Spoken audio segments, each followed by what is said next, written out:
Good evening, everybody. It's good to be among friends and like-minded individuals who want to transform healthcare.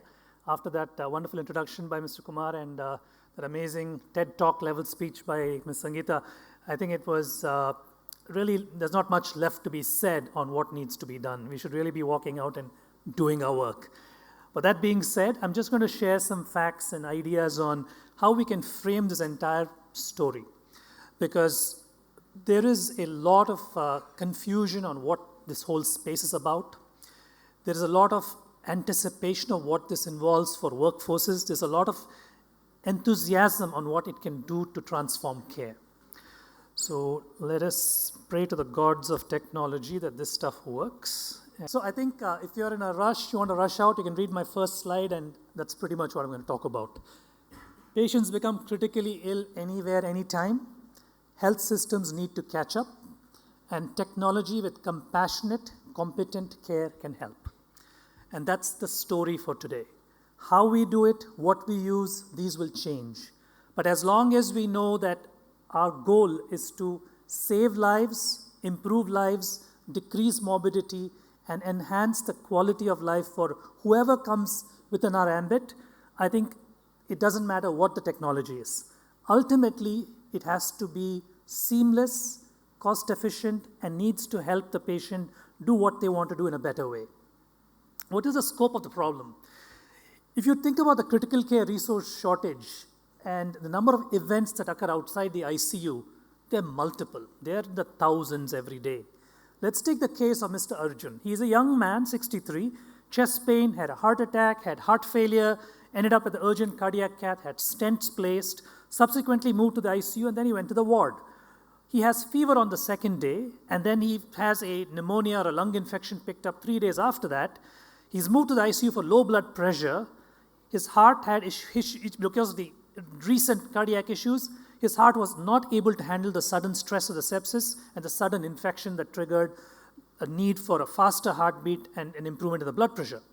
Now, this is the kind of the problem which is very typically seen on a day-to-day basis. As Dr. Sangeeta had mentioned, is it possible to maybe have picked up this infection earlier and maybe prevented an ICU transfer? The reality is yes, and this is not just us making up some very nice statements. There's evidence to this fact. So in fact, there's a study which showed that the scope of the problem, that sepsis kills, we all know that, but if you were to be admitted in a ward, there's a 35% higher chance of dying from sepsis compared to whether you ended up directly in the ICU from the emergency room. So your chance of surviving after a sepsis bout is better if you were admitted from the ER to the ICU rather than from the ER to the ward or from the ICU to the ward. Now, that is it's a retrospective cohort in the University of Massachusetts. They studied that, and it showed that you need to triage sick patients early on, and you need to keep a watch on these patients on a continuous basis.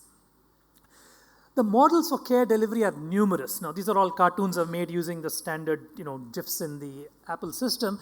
But if you look at it, we really need a merger of several kinds of care systems. Typically, somebody from home goes to the ER and ends up in the ward or the ICU. Then they move from the ICU back to the ward. Sometimes they get discharged. And you see that little tiny one-way arrow I put up there with a cloud? You don't want that. That's people departing. Now, you don't want people dying on your watch. So the goal of actually having a healthcare ecosystem or technology is to prevent getting to the cloud. Now, tech people, sorry, but I use that analogy, but what you want to do is to detect problems early, save lives, and do your best to make sure that people can go back home or wherever they want to live or even travel, and make sure that the rehab ecosystem is also plugged into this whole picture. It needs to be patient-centric and safety-focused. Now, if you look at the left side of the graph, that's somebody wrote a nice article which said, an Apple Watch a day can keep the doctor away. Well, maybe true, because if you really look at it, Apple Watches, and I'm sure many of you have smartwatches now, I have mine, but the battery's down, so there's no point having it on, right? So electricity, batteries, these need to evolve along with everything else. So when we look at someone with an Apple Watch, you can look at their cardiac rhythm. I have personally used my Apple Watch in a camp setting on a patient where there was no EKG or ECG. I put it on the patient and was able to look at the rhythm, and I picked up a tachycardia. it was some kind of a PVCs were going on, and I was able to pick it up using a simple smartwatch. So I think there are solutions which are available within the ecosystem. On the right side, you can see the classic article in the New England Journal from 2019, where they used the Apple Watch to detect atrial fibrillation. And now it is a part of the algorithm on the watch to detect atrial fibrillation. This was a 400,000 person study, and they were able to actually even show that when you actually did the analysis, you were getting very accurate notifications of fast heartbeats, and that is still the case with the Apple Watch.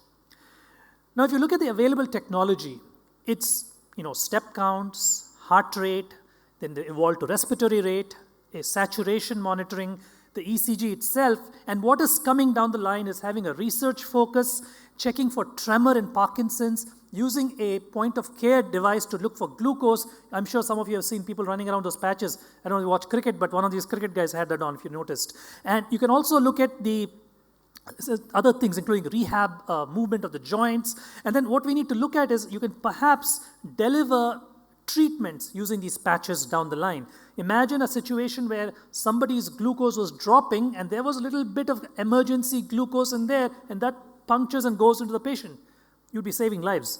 And these are not imaginary. These are in the realm of possibility. And if you look at the way the interface happens, right now it is using cellular. It can be a near-field technology. It can be 5G. There's going to be optical ways of doing it. And there's even Bluetooth, and all kinds of new ways of doing things are going to keep coming. But when you look at the transition from health to, say, critical illness, that involves a lot of things. One, of course, is the expert who identifies that there is something happening with this healthy person getting sick. You also need the evidence, meaning that heart rate went up, blood pressure went down, WBC count went up, procalcitonin went up, any kind of an evidence that helps it. And the data, of course, shows that this is a consistent trend. And then you need to communicate this information to somebody who can make a change, somebody who can actually treat it. So all this entire ecosystem happens in the ICU, but really speaking, people get sick anywhere. People can get sick and critically ill at home. They can get critically ill outside the home. So what we're really looking at is that critical illness can be anywhere, anytime, and we need to be ready to handle it. So does all this work? Right now, we have a data trickle. The tap just opened, but I anticipate a flood very soon. The number of people connected, the number of hospitals connected, just the number of people who are connected with devices around the world right now, the terabytes of data being generated every microsecond, you'll need supercomputers to process it. And this is so there's an Italian study which actually looked to see, it is a randomized study, does it actually help to put these devices on patients post-discharge? And they were actually able to pick up, I don't know if you can see it very clearly, but essentially the orange ones are the ones where they picked up heart attacks early, they picked up strokes early, and within just a 5-day follow-up. I didn't display it here, but they also had a 30-day follow-up which showed a similar picture. And what's important to realize is that we need to make sure that, as Dr. Sangeeta said, let's not just get on the bandwagon because this stuff is cool. It's cool. I mean, technology is cool. But at the same time, we need to make sure it works. And one really important thing is that we need to make sure it reaches everybody. We can't have $10,000 devices which can't get to the rural person who's earning $2 a day. It's not something that we really need to solve this for everybody. Because as the pandemic showed, there is constraints on everything. And it's very important that we realize that healthcare should be democratic, it should be distributed equitably, and everybody should have an equal chance to survive through their illness. What's coming down the line? I'm sure all of you saw that beautiful picture on the James Webb Telescope. That is an image of I'm sure you all know this, but if you haven't, look it up. It's an image of one of the galaxy clusters where stars are being formed, and that entire thing is like several thousand light years wide. Imagine humanity has achieved this in our lifetime. Where else can we go? If astronomy and astronauts can do this, imagine if they started getting into healthcare. So what's happening in the future is biologic, it is contactless. We know about photoplethysmography, which is checking the pulse ox using light. We know about ballistocardiography, we'll hear about that. We know about contactless, like looking at patients and picking up signals just from the face. There's cutaneous monitoring. You can also have breath analytics, which can also detect many diseases. And of course, there's capillary blood parameters and sound analytics, and we have done some work in sound analytics too. What are the barriers to all of this? Well, it's cost, it is knowledge, it is efficacy. Now, the complexity of the ICU is shown in the cartoon there. We have tons of wires and so much information. Can we get rid of all that? The humble mosquito still kills 800,000 people every year, and we have not conquered that. There's no point talking about technology if you can't fix those things. So it's not like and this or that, it's everything. We really need to figure out a way to solve those problems too. And are doctors the problem? Are we just very slow to change? Are we slow to adapt? Doctors are generally very conservative. They don't want to adapt things right away because they really want to make sure it works. And that comes from the primary admonition to primum non nocere, which means first do no harm. So it's very important that before we jump onto technology, we make sure that actually helps patients. There's going to be manufacturing challenges. Some of these things use chips which we don't make in India at this time. Some of these things are unknown knowledge. For example, if you take the situation of the heart rate variability, there's a very good prediction, but in fact your phones and your watches already show it to you. Your heart rate variability is very well tied with mortality.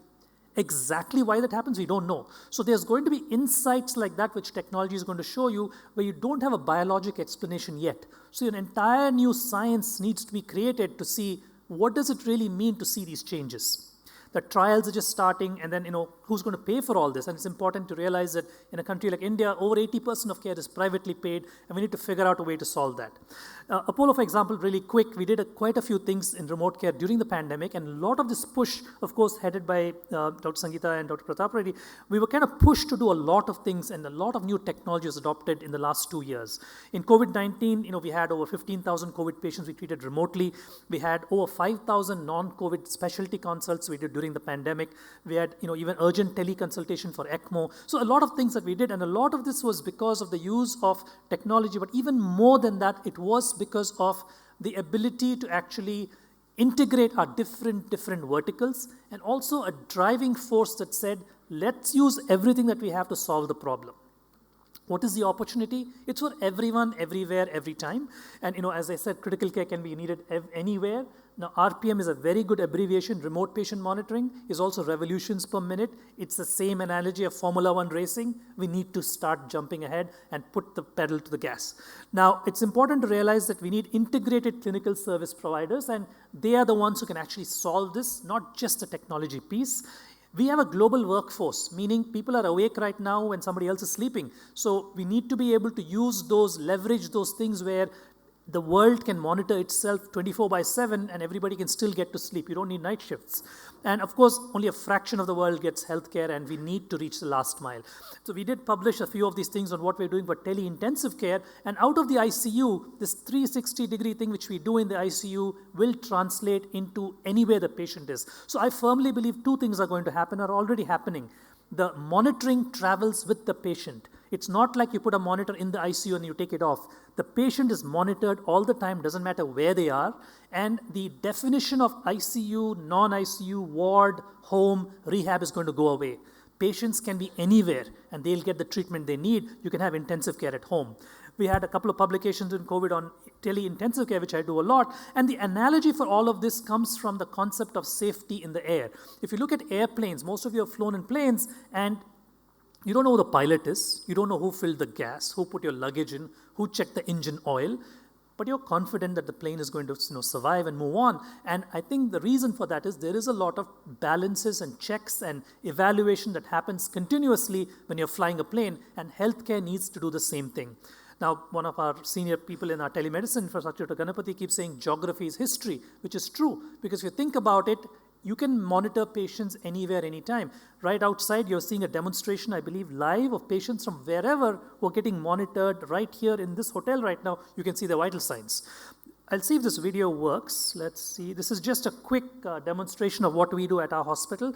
This is our ICU center. So we are monitoring patients around India, and I also do that for the US, but this is right now we're watching patients with their cardiac monitors. We can actually look at the ventilator, and during COVID, we were able to actually adjust the parameters of the ventilator by talking to the junior doctor there who did not have the expertise in terms of all the details of the complexity of managing a ventilated patient, but we were able to help them because they were not able to transfer these patients because they were too sick to go in an ambulance, so we were able to help them. So I think the next steps are going to be payment models, we need larger trials, we need to have a better way of looking at the ethics of doing all this, we need to train people, insurance is needed of course, and I think even one life saved is a big win for us, and we need to celebrate those wins all the time. And I think a preemptive, always ready aviation type system is really what we need. I'm almost done, but I think it's important we realize that you need trust to do all of this. You need a reliable system who you know is going to deliver. You need to know that there's a value in this because of the outcomes, because of the cost, and also because you're improving health. You need to realize that there are barriers, but there are bridges. You also need to look at what are the risks of doing something like this. Is there a danger in finding out things where you try to do something where the body actually fixes itself? See, we never looked at heart rates 24/7. We never knew that. Now we're looking at it all the time. Maybe it's normal physiology. We don't know that yet. So those are things we need to explore. And of course, we need to have faith. We need to have faith that the reputation, the quality, and the deliverables are of the utmost high standard. So what can you do today? Now, I'd never like to close a talk lately where I don't give you a message for you to take home, and that is to exercise. Because none of this really matters if you're not alive. So it's important you exercise, get sleep. You're all going to go home a little late today. Try to get some sleep. Eat well. Don't smoke. Make a medication list and a problem list for yourself and your older relatives. Use a wearable just like a seatbelt or a helmet or insurance. So that's the analogy that I would like you to take home. This is my take-home message. And I'm going to thank you. Today is the 199th day of the year. But the 100-year-old who's living 36,500 days, he never used monitoring. But we might need it. So we may need the entire ecosystem that is built for all of us. So thank you again for inviting me today, and let's see where the future holds. Thank you.